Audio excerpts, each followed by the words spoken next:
ब्रह्ममुरारिसुरार्चितलिङ्गं निर्मलभासितशोभितलिङ्गम्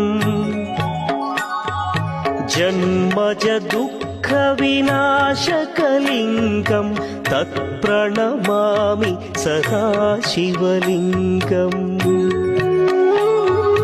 देवमुनिप्रवरार्चितलिङ्गं कामदहन करुणाकरलिङ्गम्